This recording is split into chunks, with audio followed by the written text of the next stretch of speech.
First, we usually like to find out a little bit about where our guests come from. So, where did you come from? Big city, little city? Where were you born? Well, born in Zurich, grew up in the tiny village called Ottenbach, which is about 40 minutes from here, 30 minutes from here.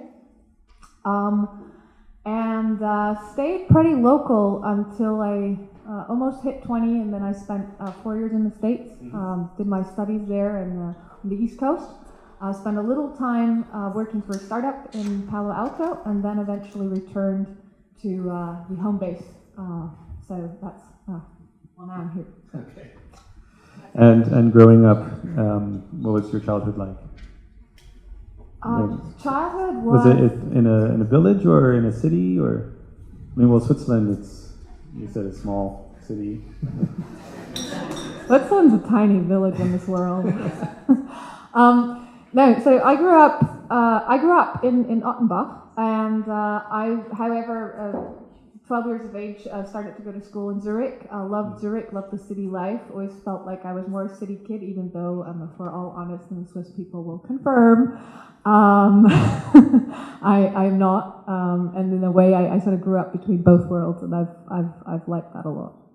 So you have both the city life and the country life. Yeah. And as a child, were you selling candy in school, or did you already have that entrepreneurial bug? Yeah, so when I turned 7, for my 7th birthday, I had a wish. So Affoltern am Albis is sort of like the town, which is, not really that big still. And they have a weekly market. And when I was 7, I wished from my mom that I could have one of those market stands, so I could fill it with self-made goods.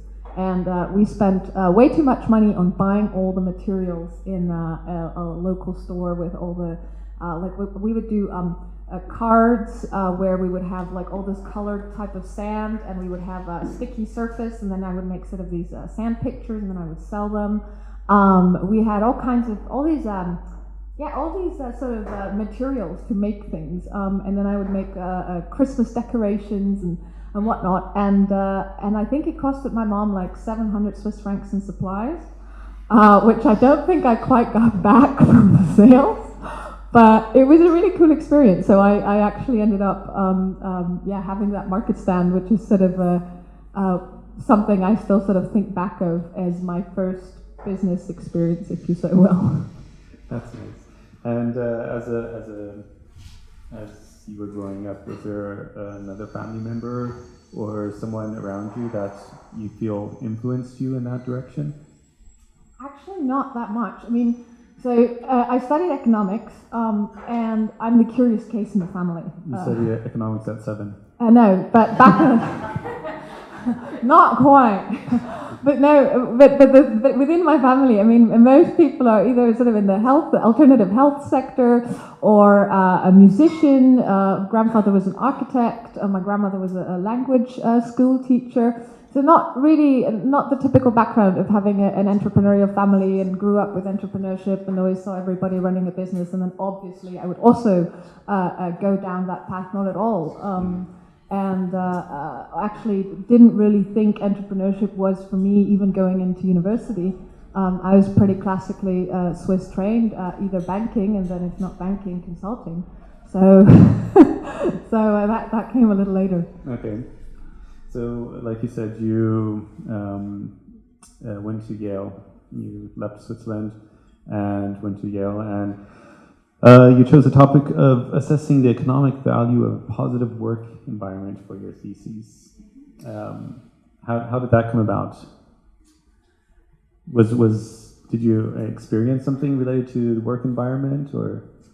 Yeah, I mean, the curious thing about studying in the States, but I think a lot of you might even relate here from Zurich, is you study economics and you go into the banking world and you experience sort of the Wall Street Gordon Gekko world, for all of you who saw the movie.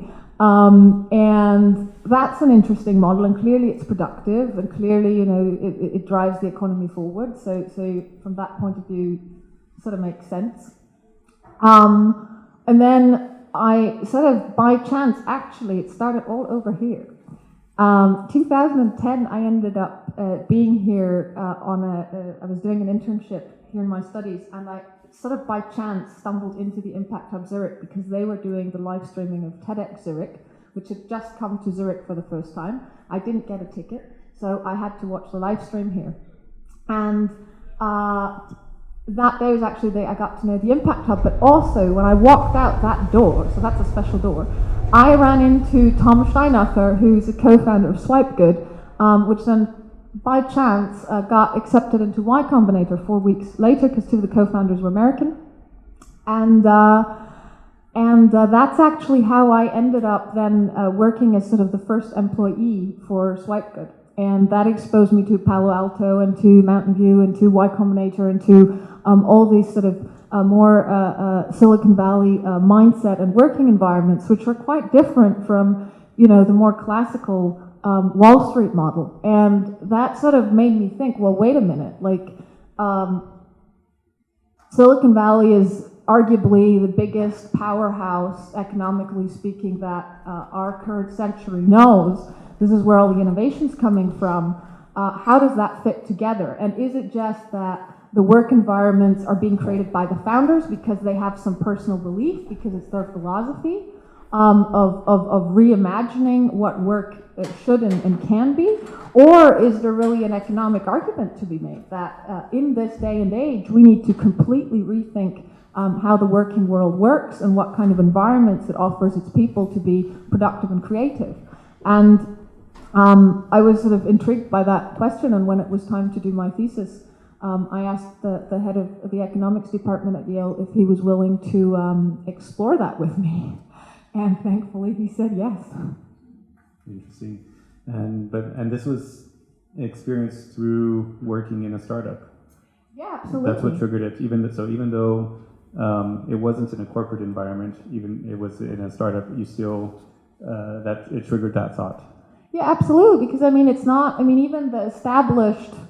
You look at Google. Arguably there's a lot of startup spirit still in it, and it's so to speak, a teenager if you look at how long it's been around. But it's a huge entity, and it's just as big, if not bigger, than some of the big corporates, which we sort of associate with that idea of a classic corporate company. Right. And still, a different model is working and working very, very well. Mm-hmm. And at Yale, you started something called the Happy Project. Yeah. I see it brings a smile to your face. What was that about? So I started at Yale 2008. And 2008 was the year where, especially in the States, there was a really sort of a complete change. The whole financial crisis hit. And I sort of came there with very much excitement and curiosity around the world, and I was making it a point to become more informed about the world. So I was reading the newspaper a lot and really trying to keep up to date. And we were getting the New York Times for free at the canteens. And so I sort of saw this incredible amount, and this was the first time in my life that I really took the effort to follow the news very, very rigorously. I really wanted to make this effort to understand the world around me, as cliche as that sounds.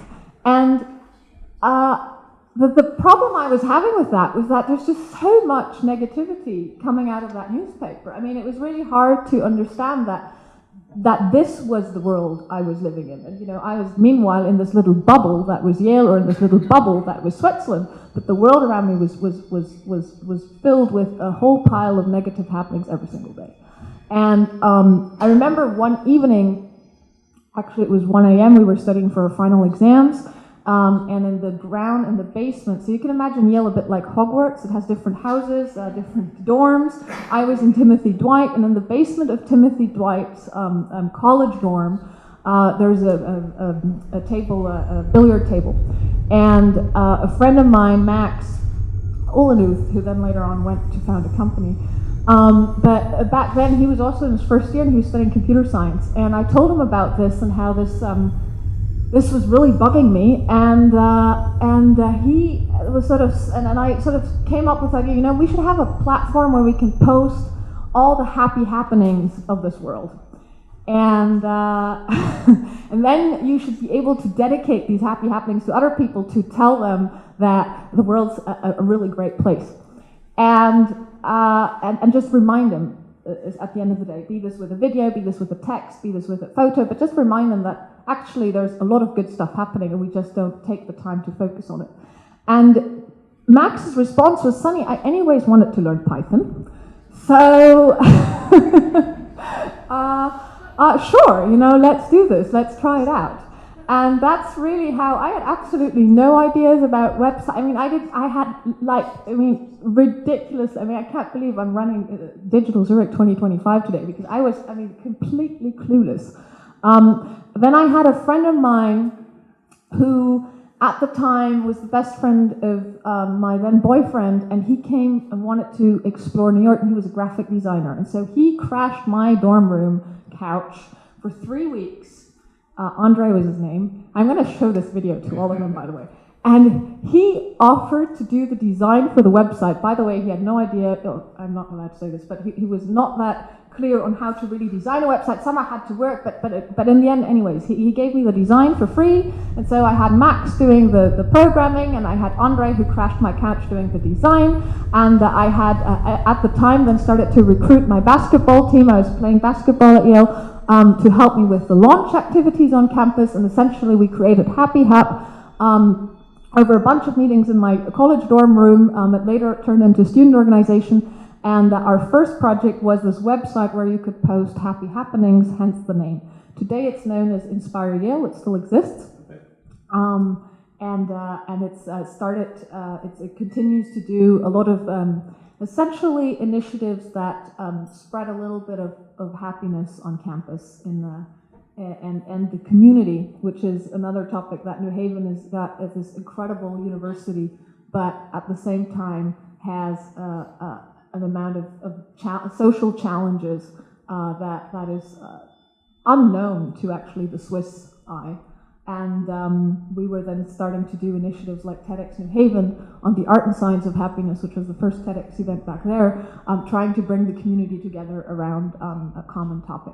So that was the beginning of Happy Hap. It was my 4-year passion, and it was probably where I learned a lot of the sort of entrepreneurial, let's just try to see how far you can take it, mindset and attitude that I think to this date still shapes a lot of what I do. Really cool. That's nice.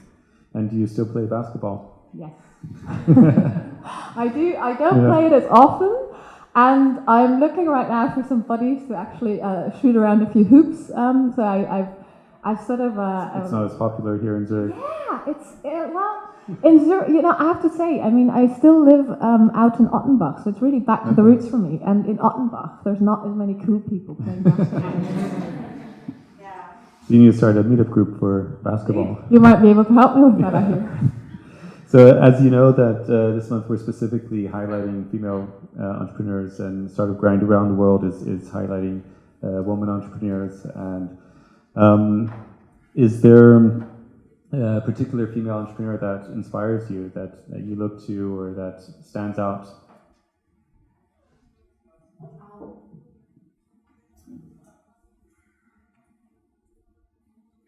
I think there are an incredible amount of female entrepreneurs out there doing absolutely amazing things. I think someone who inspired me personally was, and that's just because I've been following the story a little bit, is Arianna Huffington and her rise from really taking an idea and pushing it forward and sort of reshaping an industry in the process. Of course, there's some argument about, should people be writing for free, blogging for free? I do. So I'm a Huffington Post blogger, but I think her story and journey and how she's been just driving forward relentlessly is quite an inspiration. Okay. And what advice would you give to women who are wanting to start up a business here in Zurich? Actually, that's probably the same advice to anyone, but do you see any particular challenges that are, specifically in the startup phase, more challenging for women? I mean, I think once you've made the decision to found a company, it's really the same for everyone. I mean, you just got to do it. You got to stick to it. It's going to take more effort than you think it will. It's still just about pushing forward and really believing in yourself. Now, this is very cliche, but that's essentially what it is. I think the much more important part for women is, and this is, I think, just easier if you're a guy, but you know, there's enough men in the audience to tell me it might be different, is the challenge to really find good examples and seeing examples on stage, seeing an incredible equal amount of women who are truly driving things forward. Because I remember being very new to the scene and not having much of an understanding of this whole startup thing at all, and much less an understanding what it sort of was like in Switzerland and all these different initiatives and this and that. And I just realized there's so many great guys pushing forward business ideas, but I sort of didn't see quite as many great women. And so I was like, why is that? And it just sort of, I just remember that I remember that sort of, yeah, I mean, it just sort of made me think for a little while, and it sort of made me reflect. But then with the time, you're like, well, whatever. I mean, you want to do an idea, you do an idea. It doesn't really matter what your gender is. You want to do an idea, and you want to somehow create this thing and put it into the world, and whatever it takes. And that's what everybody was doing, and female or male. That's clearly was the only way of of essentially moving forward. And so then once that recognition came, then it seemed fairly logical, because at the end of the day, the sort of more underlying values and you know, how can I help, is something that everybody was asking, everybody was willing to you know, help me succeed. I mean, I've had an incredible amount of people, male and female, who've helped me do what I want to do and essentially prosper and push forward. Mm-hmm. And that, I think, is at the end of the day the most decisive thing. So I think male or female, really just on one hand sharing your idea, and then on the other side saying, how can I help, is sort of the most important thing you can do. In essence, being the change you want to see in the world. Yeah, and also supporting it actively. I mean, really going that extra mile. I mean, I think here sometimes I really feel like we're sometimes a little too much to ourselves. And at the end of the day, I've always found a helping hand when I asked for it. I mean, there's not been a single incident in my life where I asked for help and someone said, you know, just leave me alone and like get out of here. Yeah. It's always been, oh yeah, well, I could connect you to this, I could connect you to that. But the challenging thing is, if nobody asks and nobody offers, it doesn't happen. And this is the challenge we sometimes have in Switzerland, where we're too hesitant to ask and we're too hesitant to offer, and the outcome is really crappy. So ask away. Speaking of asking, if anyone has a question during the course of the conversation, just raise your hand. Tim has the mic, and we'll take your questions throughout the course of the evening as well. Any questions? If not, I have another one. Oh, yes. There we go.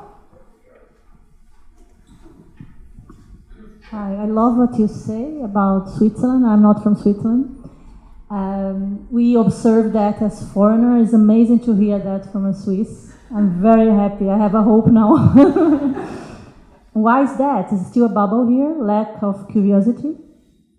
Well, you got to understand a little bit about what has made Switzerland successful in the past decades.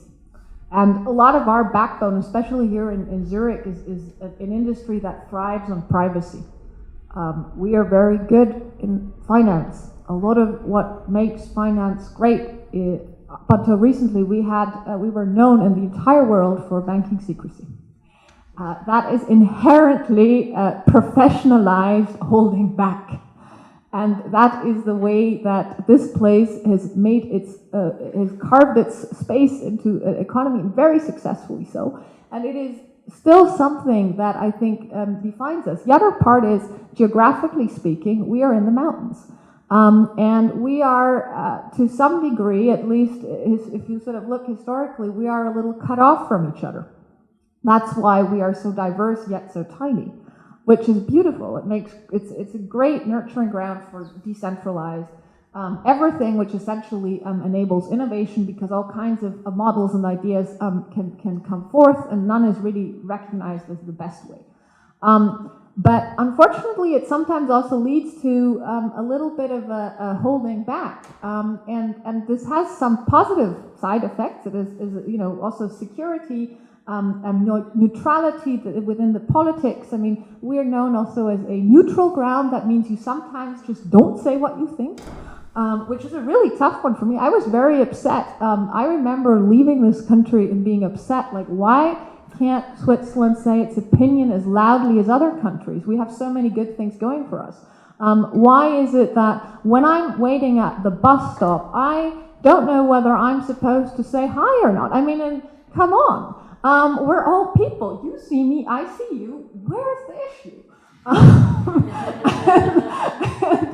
And I mean the same. I mean, I've grown up in tiny little Lottenbach.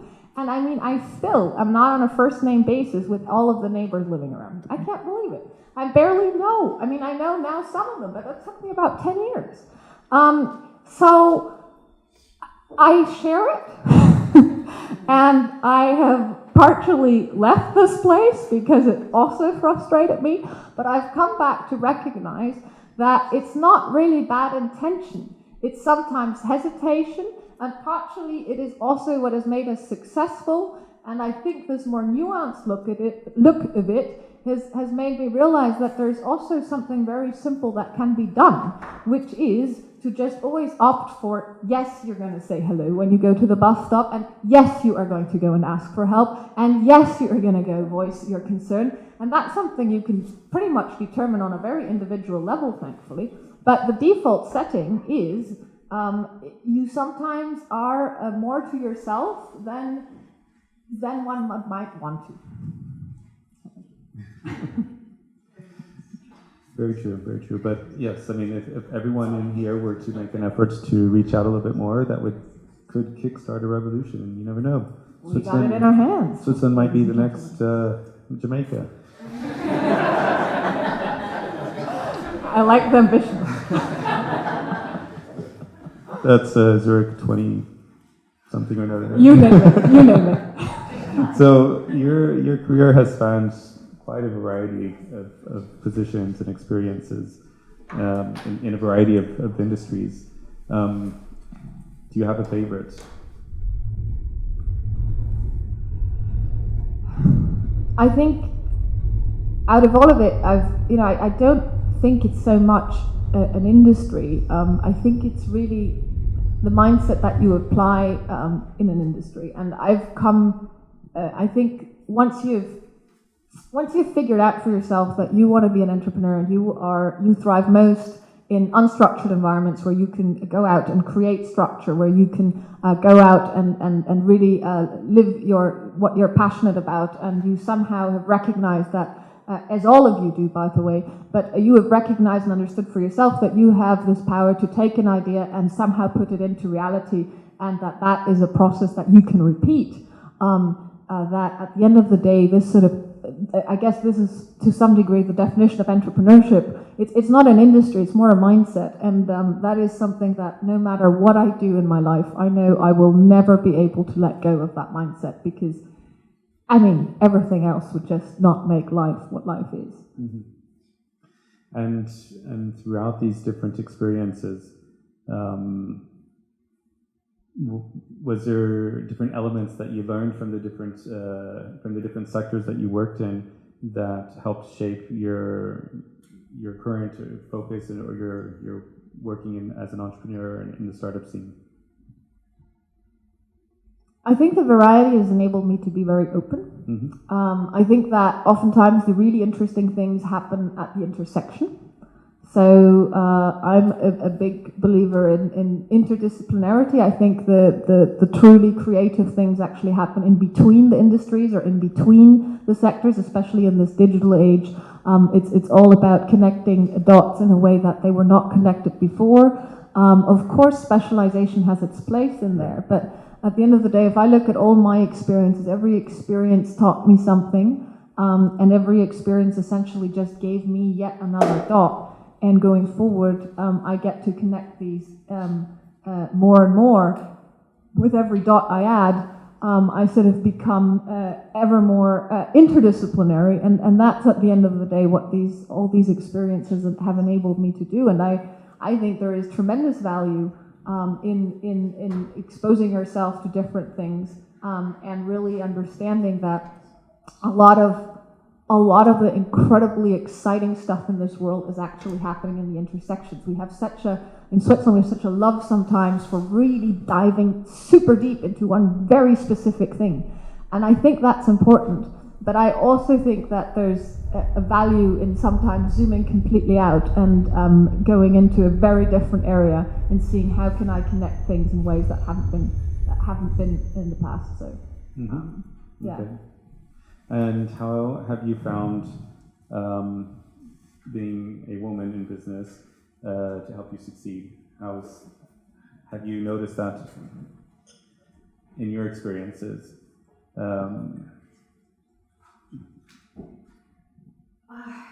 Well,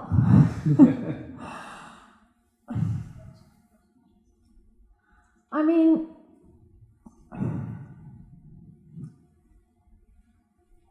so maybe in more recent in your recent engagements, it's been, as far as I understand, a bit of a tough environment, and I think, are you the only woman? Not quite. There's Susanne Ruoff, who's the CEO of Post. Okay. So maybe to say, the Digital Zurich 2025 is a location initiative. It was founded by 20 plus CEOs of major Swiss companies. And if you look at the founding photo, I think what you're alluding to is there are quite a few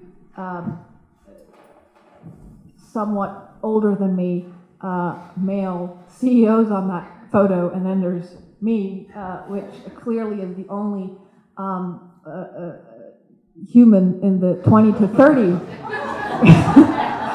age range, and of course that is I think it's a great benefit because it enables me to connect dots in ways that they are not connected by maybe some of the other partners and founding members that we have.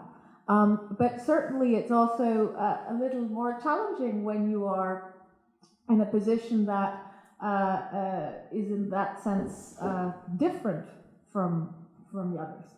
And then it's really up to you for seeing how do you use that environment and as a benefit, and to what degree do you let that environment sort of define your attitude and your way of going about it. And it's always easier to adapt. I mean, it's always, when the default setting is different from what you bring to the table, then it's always much easier to adopt the default setting that's there. And then it's up to you to what degree. Of course, you will always adopt a little bit, but to some degree, I think that you can also, in a way, just make sure that in that area where you get to shape things, that you just stick with your default setting, and you stick with the young spirit and the young very excited, sort of passionate and positive outlook, and then you use that somehow to your benefit, and you just go and you just keep on doing what you've always done. And of course, if you at some point notice that that is no longer appreciated, that is no longer what's wanted, well, then you gotta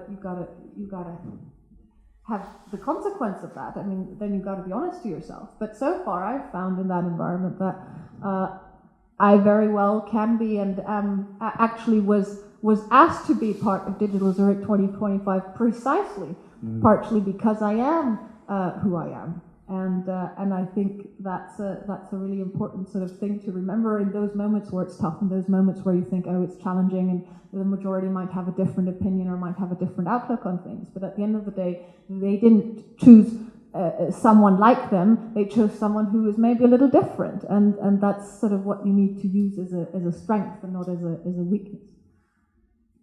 And I know I speak for all of us here that we greatly appreciate all the initiatives there, and especially you bringing a bit of youth into that environment. And I know it's a tough job, but I think you're doing a fantastic job, and really appreciate everything you're putting into that. Thank you. Right.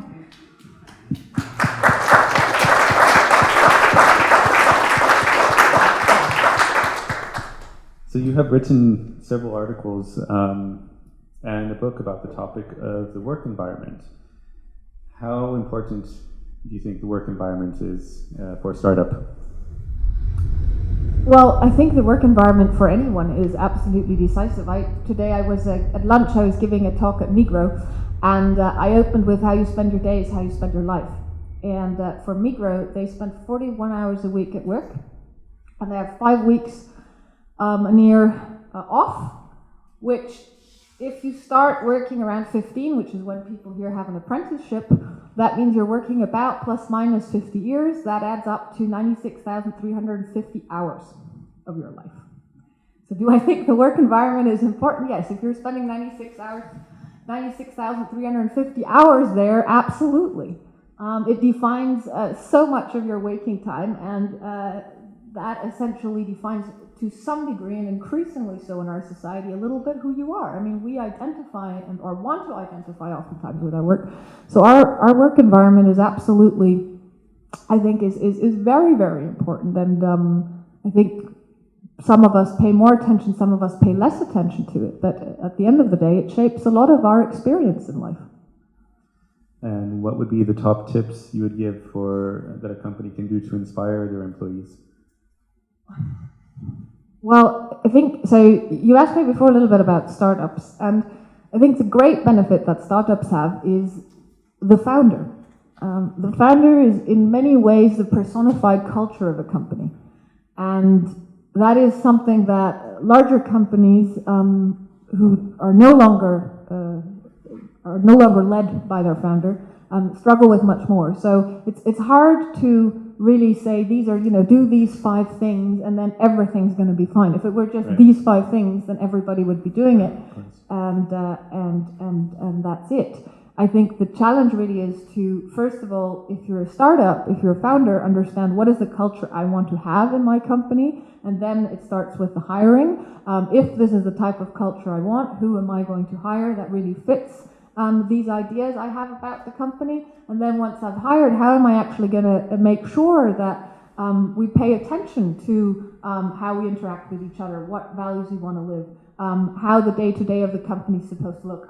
Do I come in and it starts with the founder himself. I mean, if you come in stressed every morning and you're like, oh my gosh, like we're never going to manage, there are like 20 things on the table, that's a part of living culture that is going to go to your team members, and that they are going to feel as well. So startups and culture and work environment is very, very driven by the founder and how the founder essentially interacts and shapes the working environment. Then when it's larger companies, to some degree, of course, it is the people at the top and leadership, and certainly every employee engagement initiative that I have in any ways seen work or not work through Inspire 925 and my work there, clearly does need buy-in from leadership, as with most important projects, actually all important projects. But there it's partially also shared responsibility between the employee and the employer to have a clear understanding of what the culture is supposed to be, and I think there I see both parties influencing it. I don't say this doesn't happen in a startup, but there is something to say for the founder being somewhat personified culture in the beginning. And you touched on the employees part as well. What would be your recommendations for employees to stay engaged? again, I guess I mean, a lot of people still work part-time or full-time at a corporate, and at the same time starting to launch their startup. But I think that most are curious about once they launch their company, once they start hiring, or if they join a startup as an employee working at a startup. That's the more curious question. So you talked a little bit about the founder and how important that is, and as an employee in a startup. So I think founder or employee, but every one of us has a responsibility. I mean, engagement. So let me take a little detour.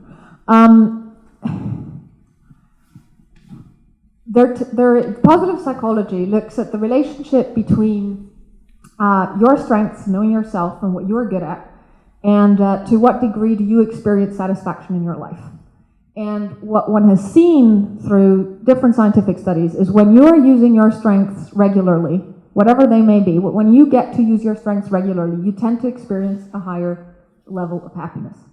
And so the responsibility that you have for yourself is to know yourself, to know your strengths, and there's the via Strengths Finder tests and others online that you can take that essentially give you a sense of, okay, what am I actually good at? Now, for myself, I know my top strength is curiosity. What does that mean for me? I need to be in environments where I get to live my curiosity every day. If I only do routine work, if I do every day the same thing, I am terribly unhappy. Now, it might be for other people the other way around. Some people take comfort in doing the same thing every day and find flow in doing the same thing every day. So it sort of starts with knowing who you are. And that's something that employees can do, that founders can do. The thing is, founders tend to set the tone in a startup. That's where this culture part goes a little beyond it. But I mean, if you just ask me, what can you do on an individual level to be more engaged? Is one, know who you are, know your strengths, and two, once you do know them, find ways to live them every day in your day-to-day work. I mean, and even if your day-to-day work, if you're working, you mentioned before, at a corporate, and that is not an experience you find as enjoyable, find ways to make that experience at least a little bit more enjoyable by building in actively moments or find ways to essentially bring in those strengths into your corporate job more, because that is essentially what drives your happiness, is being more of who you have always been. It's these character strengths that shape you and shape your happiness. Yeah, cool. And could you tell us a little bit more about your experience at Y Combinator? What did you learn there?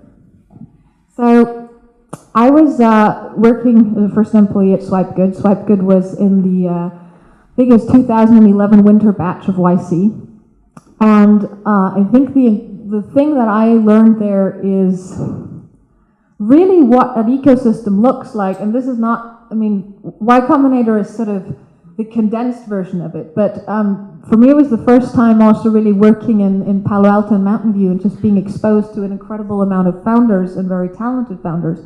And what I found just amazing is what it looks like to be in an ecosystem where the default setting is you're stupid if you don't try your idea.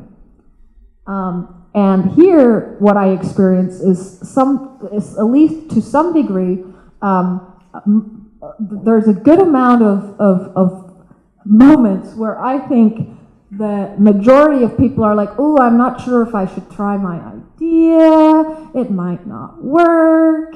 What is if it actually fails? What will people think of me? And those are I understand where that's coming from, and certainly it is tough, and the fear of failure is certainly well and alive. But it's very exciting to be in a place where 90% or almost a very high percentage of the people you meet are all trying to just do it, right. and wouldn't think twice, and in fact you're kind of stupid if you don't. And I think that sort of just knowing that, I think a lot of my time in the States, looking back, is just essentially giving me an alternative way of looking at reality, knowing that there is very well an environment where things work a little differently, and they work just fine. Sometimes they work better. And so, here, I think when I then translate that back to my experience here in Switzerland, essentially it just means, hey, there's an alternative way of doing things. We are choosing to do it right now in the way we're doing it. It doesn't mean we can't flip it around. And I mean, talking about Digital Zurich 2025 and you know, listening to a lot of the way that corporates are thinking about Zurich in Switzerland and the future of the economy, and then talking to the startup ecosystem and looking how a lot of the startups are looking to disrupt existing models and essentially reimagine the economy in a different way. Probably it's going to be somewhere in the middle at the end, but essentially it just means that there's a very valid chance it could go both ways. And once you know that, and I mean, I think anyone who travels, who sort of gets to spend time in a different culture or has grown up in different cultures knows this, but it's absolutely no problem to imagine that there is a different way of looking at reality. Mm-hmm. In fact, it's well and alive and it exists all over the place. And sometimes we just forget that when we spend too much time in one place. Right. And as I mentioned earlier, I think a lot of people are working on their startup on the side, putting in extra hours, and as we all know, any new initiative requires a significant amount of effort. And you have several initiatives and several things you're focused on. On average, how many hours a day what's your average workday like? There is no average workday. So I think the bigger question is, how do you balance work life with your time off and getting recharged? So I think my recipe's been, but I think it's different for everyone, right? But my recipe's been that I get a lot of my energy from the work I do. So my need to sort of have a very strict work-life separation is low. Right. That being said, I think it's incredibly important to have, at the very minimum, a 24-hour period every week where you shut down. And it just gives you, I mean, starting up Inspire 9 to 5, I don't think I always heeded that advice. And at the beginning, you're so excited about just getting it out in the world. But at some point, you realize that you need to find ways to recharge. You need to find ways to be sustainable. For me, it's going jogging. For me, it's playing basketball once in a while. For me, it's the spa. I got a whirlpool at home that I think is probably the biggest investment in my health to date. And just having those, and I love to write. I write diary regularly. I write it not every day, but when something is bothering me, and I think, you know, it's as much sometimes the physical part of health that you need to look to as much as it is all the thoughts and all the mental sort of barriers and challenges that you need to work through. And for me, it's just been writing. I mean, that's why I actually write, is really to work through these things. And I always know that when I haven't written for, you know, a few days or maybe a week or two, it's time that I just sit down, and no matter how busy I am, take those, whatever it is, you know, 20 minutes or an hour or however long, and just get it out. And that's sort of my techniques, I guess. Any questions?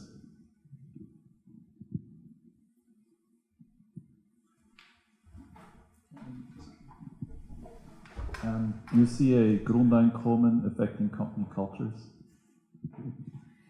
So that's a very interesting question. Maybe you just repeat the question. So do I see unconditional basic income in any ways affect company culture? Was that or improving company culture?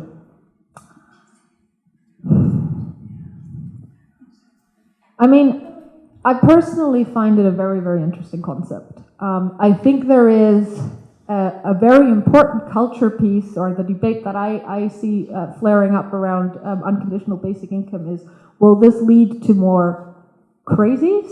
Will this lead to more people trying their crazy idea because they don't need to worry about income? Or will this lead to more lazies? Will this lead to more people just being like, oh, I got more or less enough income for some like very basic standard of living, to some, you know, maybe not a high, but to some degree I got food on the table. and so I don't have to do a thing, or I don't really have to be contributing as much to society as one might otherwise. And I don't really know where that's going to fall into. I mean, then there's a whole topic of implementation and open boundaries and so on, and the practicality of things, the regulations you might need to set up. I don't want to touch that. But at the end of the day, I think the very sort of fundamental thing we need to ask ourselves is what kind of a human do we believe in? And do we believe that the human is a crazy or a lazy? And what's the predisposition? And I think if you come to the conclusion for yourself that probably the majority is going to end up being crazies, people who just pursue awesome ideas, then it's going to have a great impact. And I mean, if you run a company, try it out. I mean, see what happens if the next time, instead of raising your paycheck and doing a company team event, forget about that, take that money, distribute it to everyone, I don't know, for a certain period of time, run the experiment, see what happens. So I think it's very, one could test it, and I know that Y Combinator recently just issued a call for, we need to do more research into this, but I think the conclusion's still out, and I'm curious, I'm curious if you want to run the experiment. Let me know.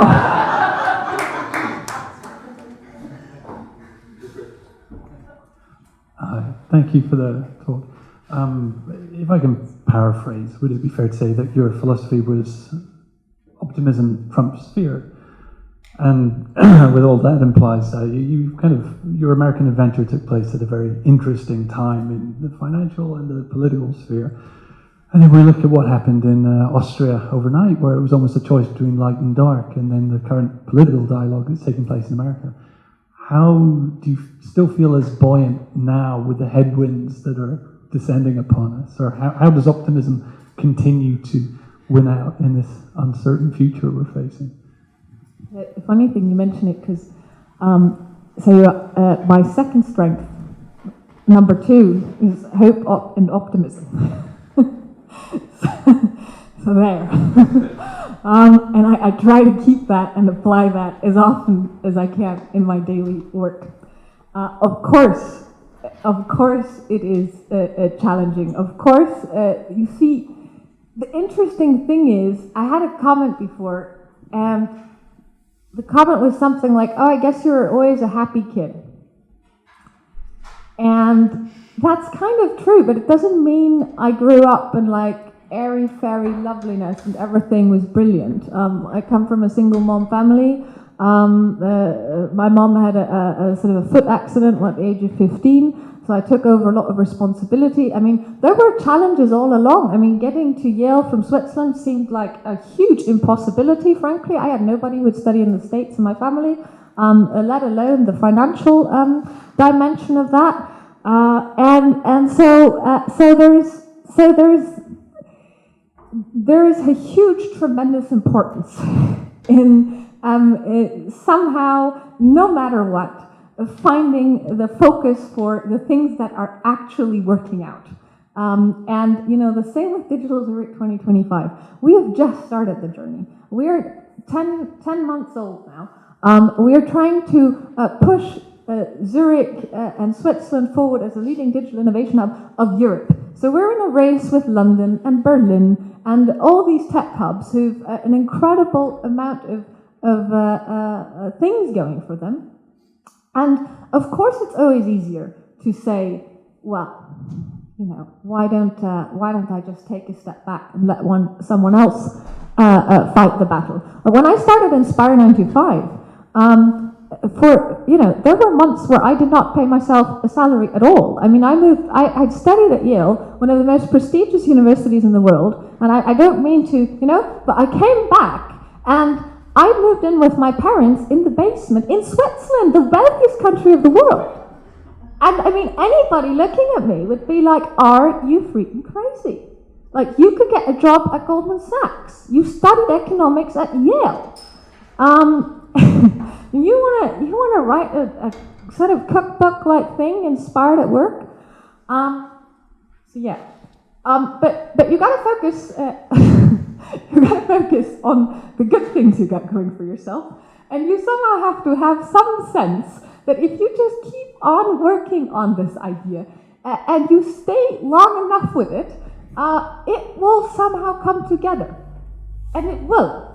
And you won't know how. But the thing is, it will only work if you actually let go entirely. And that's a little bit the challenge with, kind of doing it on the side and then being disappointed that it doesn't work.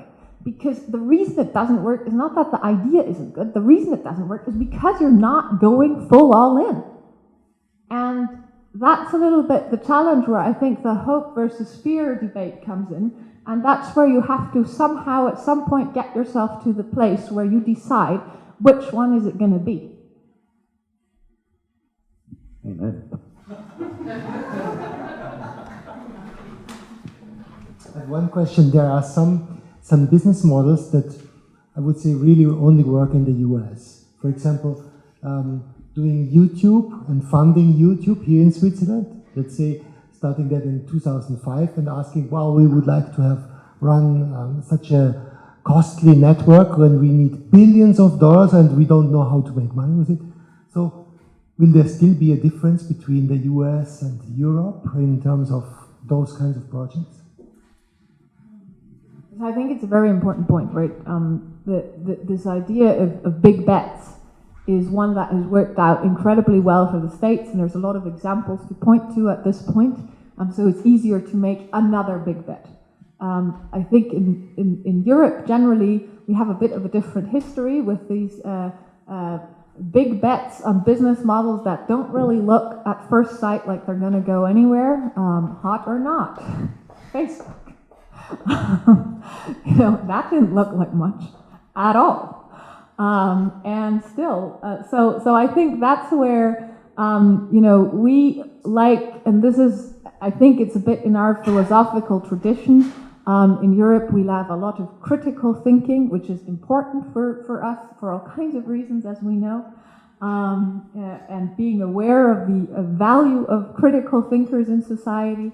But at the same time, and then still, getting this bridge right between being a critical thinker, but still having hope and optimism and making a big bet. That's not entirely easy. Just culturally, it's not a predisposition that we tend to share as strongly as Americans. That being said, I think there are all kinds of examples where companies have started out in Europe and have found a way to gain traction here, and then have made the step to the US for the much bigger funding rounds. Skype, Spotify, and I think increasingly more. So I think that born global ideas can be born anywhere. And then it's just a matter of making sure you keep the speed. And that's where there's an environment and a lot of examples, I think, for example, Silicon Valley, where the speed is just very, very high. A lot of it is hype, for sure. Here, sometimes I think there's a certain amount of comfort, and the speed, the amount of examples you encounter on a daily basis where you experience a very high level of speed is maybe we're also just smaller, but your encounters are going to be fewer. And so that maybe keeps you thinking for a longer time, it's okay to be a little slow. Nobody else is much faster than me anyways, so therefore, and then of course, so that's the part where I think the entrepreneur just needs to keep right at it and just keep on driving no matter what, and not compare yourself to what else is happening, but just have that intrinsic ambition to keep speed. Because digital business models like YouTube are very much about also having a certain speed, showing a certain amount of traction. The reason the investor ends up investing is for the traction, not really for maybe the actual monetary income that the startup is generating. That being said, yes, I think Europe's path is going to be different than Silicon Valley or America's path. I think the role of corporates are going to be much stronger. I think VC money is at the end of the day, yes, of course, it's pouring into London and Berlin right now. There's some media coverage on that. But if you really look at where is the VC money, in really big chunks, it still is the US. And I think that will remain to be the case for a while. but starting from here and also using the incredible innovation infrastructure, ETH, EPFL, using that to really drive forward new ideas. I mean, there's a tremendous amount of value, but you need to understand how you can use this ecosystem and then how you grow and connect with other ecosystems. And that's a little bit how I see the future, where it's no longer, I mean, geographic location matters, but actually it's about the connections that you build and which ecosystem you use for what. And I hope that Zurich will strengthen its ecosystem and become very good at some of the things it also already sort of predisposed for, and then the big money might be something that Silicon Valley is really good at, and then you'll still end up getting some of the chunks, at least in the medium term, from Palo Alto and the likes. So we have time for two more questions. One last question that I have is, if there was a time where you failed, and how did you come back from that? How did you bounce back from that failure? As you know, Switzerland, I mean everywhere, but especially here in Switzerland, it's such a taboo topic. It's something that no one wants to talk about and no one wants to experience, but it's part of life. It's a part of growing. So I think life's a journey, and yes, I mean, not succeeding at first attempt sucks, but it's something it's just part of you don't get the ups without the downs. You don't, and I don't even see it so much as a failure. It's just part of the path to success, that sometimes things don't work the first time. They don't work the second time, they don't work the third time, they don't work the fourth time, and then it's up to you. I mean, yes, if you're going to stop after the fourth time, then you are probably going to end up calling this failure in your life. But maybe the fifth time works, so then all the first 4 times were just there to lead you to the 5th time. And so then actually it wasn't really failure, it was just experimenting a bunch of times, learning from those experiments, and essentially eventually getting to success. So I think, and I think that the important part of the whole experience anyways is that you just dare. That you actually dare to go through that experience and run through those experiments and use that to push you forward. So I think failure is just yet another facet of essentially an experience. And experiences are there so you learn from them, and experiences are there to shape you so that going forward you essentially find more paths to success. Yeah, very true. And to wrap up, I think you may have heard these last time, but hopefully you don't remember the surprise questions. So just a couple of questions we'd like to ask all of our guests. And ideally, the first thing that pops into your mind will be the answer we get. So what is one item, I think I already know the answer to this one. What is one item that you own that you would never sell? Is that your jacuzzi? No, that would be my diary. What is your most unusual skill? I can play the trumpet and improvise, but it's not that unusual. It's a little bit. Who else can play the trumpet here? Only one. So it is pretty unusual, at least in this room. What is more important, strength, speed, or stamina? Stamina. What historical figure do you most admire?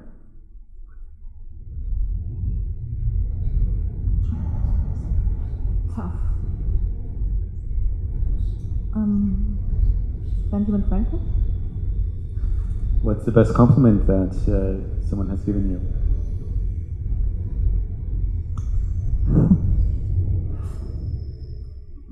That I inspire them. And what's the best compliment that you have given to someone else?